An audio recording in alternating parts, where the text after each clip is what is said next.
check it ein. Yeah. Conversation and sample flipping. That's the movement. Hit the like, subscribe, check it. Yeah, for the next minutes of live TV, you stop with me. Got no limits, I'm that vivid, I'm just kidding. Yeah, what's up, kings and queens? We're back again with an episode. And this time we're going to talk about those statements that were allowed by Rat. Now, before we do that, please like and subscribe. Also, hit that notification bell so that when we drop more content like this, you're covered. You know, you'll be notified. Now, I would like to give a shout out to all my subscribers. We've reached 1K. That's dope. Please, we still like to get some more. So please press that like button so that this video travels to more people like you who likes content like this, the kings and the queens. Right now, the statements were read into record today. The two statements, Ntanzi's statement as confession, the confessions actually. Now, Ntanzi's confession. Let's see how much it tallies up with the statements of the eyewitnesses, right? The people from the house. Let's see how much the statement now changes the evidence that we have already had, right? Firstly, I'm going to read, right? Please so excuse me, just bear with me as I take some of the knowledge from here, from my notes, right? Firstly, we look at the number of shots. The number of shots, that statement of that confession of the accused number one, or is it like, yeah, it says there were 2 shots, right? When the people in the house said there were 3 shots. Now, let's go to the next one, right? Mapisa was supposed to be the guy who was standing outside, right? And then all of a sudden, we hear that Ntanzi, when he ran out, accused number 4 entered. That's Mapisa, right? So, but we never heard this from the eyewitnesses who've already testified. This was never put down on record. That accused number 4 entered into the house. Nobody ever mentioned a third suspect entering the house after accused number 2 went out. So this is something new, right? And then now there was even a polo which was parked somewhere by the corner, which was not seen by anybody, right? Now, another thing which is interesting, they say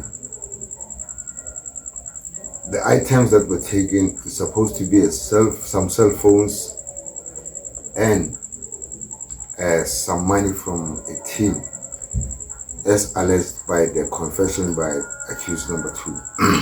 Right. He says they took some money and some cell phones, but we know from the evidence that was led by even the statement of given, it said what was taken was Kelly's cell phone, right?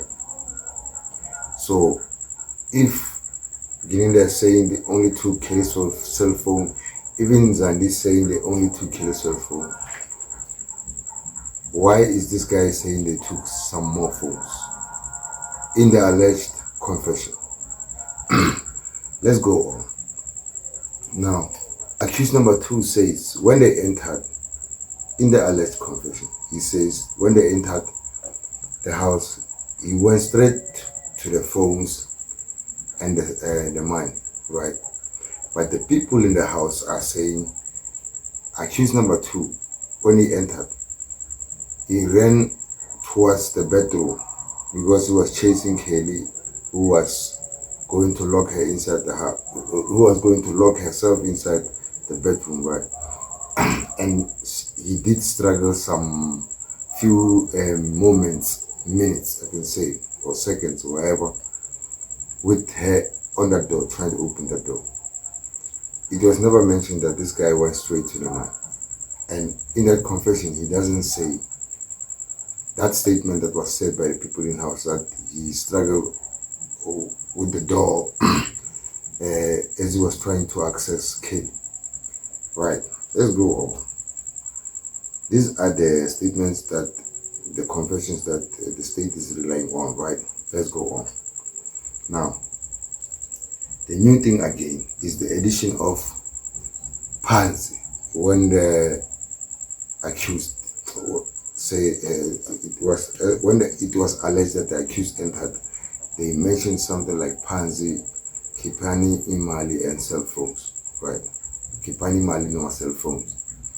Sharp. Now, that's something new. Pansy, we heard in Zandi's statements or some other state witness saying, they were saying footstep, and the other one, state witness said, they just said Kipani, Mali, the cell phones. So there's a big contrast there.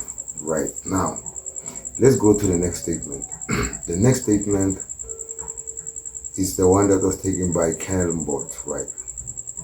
Now, this one, accused number 2 says there were 3 people inside the house when they entered, right?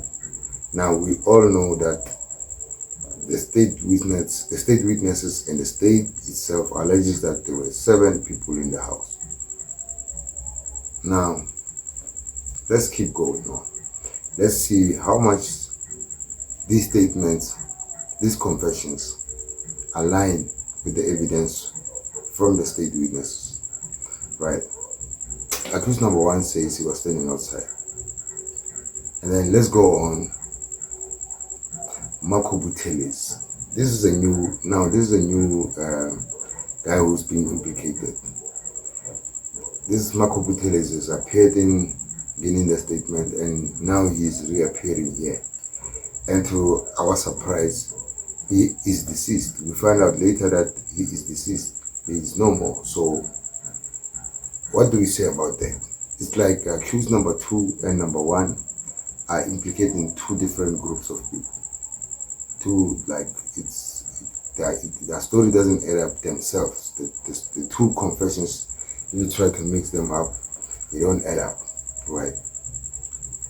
Now, you find that also who was with accused who was with Marco Butelis. Marco Butelis was with the other Butelis. His name was mentioned there. And then let's go and see how long these statements, these confessions will align with the evidence from inside the house, right? Now, CBS statement that the event happened on a Saturday. That's new. We all know when the event happened, so it's something new, right? Now, it also alleges that Kelly contacted Marco, but in the other statement, it is mentioned that this guy, accused number 3, in fact, Kelly contacted accused number 5. That's the guy he organized the thing with, right? Now, it's different because they're supposed to be saying one thing, but they are not. So I don't know how the state prosecutor came to the conclusion that this evidence is valid and it will help me win this case. I don't know how he came to that conclusion. Now, we also hear that gun that was claimed to have been used there, that gun was sold to somewhere in KwaZulu-Natal. Now, all of a sudden, that guns appear in that guy's room, accused number 3's room, when it was sold by Marco Butelis in CBS statement. Let's go on.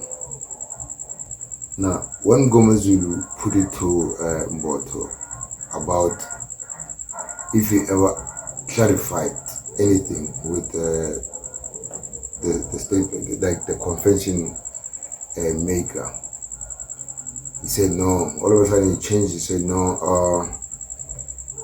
What we did was what I tried to find out from him was how did he know the things that were happening inside the house. Now, this was after he had been confronted with not having done any clarification there, because whatever he's saying, whatever he's saying there, it's something new. It is not on the confession. Let's make it clear. Now, let's go on. When he was quizzed, if you know that this is hearsay, the story about accused number 2 being told about what was going on inside the house by other people, he said no, he understands that's hearsay. Now, while we did try to get back at it and try to claw back, say in his final re-examination, when he asked that guy about the same situation, what he tried to put forward was that Mboto doesn't know the content of the statement, but he's supposed to be the guy who took the statement, right? Let's go on. These two statements, they don't meet up. The last confession says nothing was taken, right? Now, the confession of accused number 2 says he took the money and the cell phones, and then he went to the hostel. When he got there, Carlos took the cell phones and the money. Now, let's understand something. Is Marco Butelezi somehow Carlos, accused number 3? It has never been made clear, because they can't be, because at the end of this statement of accused number 2, it was made clear that accused number 2 said that guy was killed 2 months later, which the guy called Marco Butelezi, who is now alleged by accused number 1 to be the guy who committed the crime. It's I don't know how they're going to make those two statements, confessions, meet. I don't know. Maybe they have a plan. And then we came to Rata asking the questions after both witnesses that we understand. You know the questions, what they are doing, right? Those are the simplest questions that I don't think needed to be asked. I think there are some questions that needed to be asked that he didn't ask. Questions like, as a policeman, when you were making this statement, did you know which parts were hearsay and then which parts can be admissible in court? Something like this. Some important questions, like to get clarity behind the mind of the confession tape. Nothing like that. It was just some like soft questions. The questions, as you can tell, they are meant to back up the version of the state. So until the next video, peace.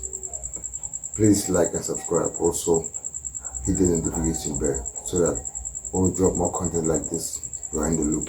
Peace.